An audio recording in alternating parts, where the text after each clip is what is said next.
Nous traiterons dans cette unité des divers outils qu'offre MDT pour corriger et éditer les informations de nos points MDT.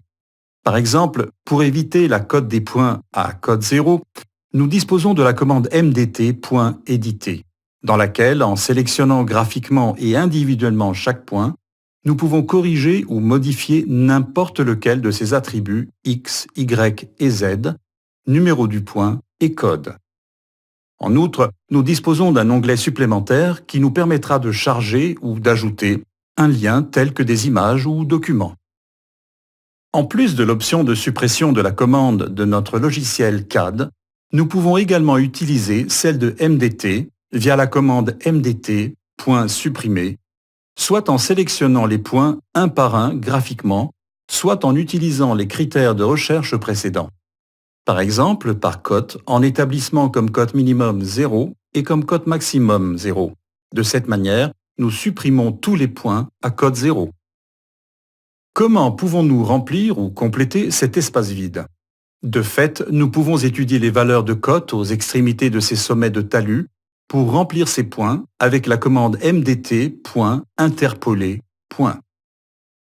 En choisissant le niveau par défaut et le code que nous souhaitons, par exemple remplissage, nous pouvons désigner le premier point pour l'interpolation et désignerons comme second point l'extrémité opposée de la base du talus.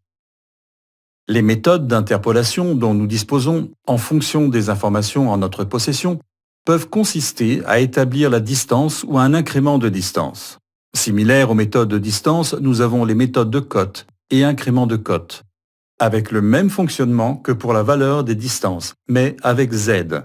Nous pouvons définir un nombre de points déterminé ou désigner les coordonnées à l'écran, soit en projetant en ligne droite entre le point initial et le point final, soit de manière aléatoire. Nous acceptons. Nous cliquons sur n'importe quel point et observons la manière dont il le centre sur l'alignement de ces points sélectionnés.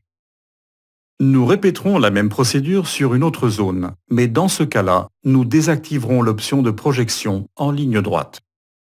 En exécutant la commande mdt.information et en vérifiant que nous n'avons aucun point à la cote 0, nous pouvons enregistrer les résultats dans un fichier externe via la commande mdt.exporter.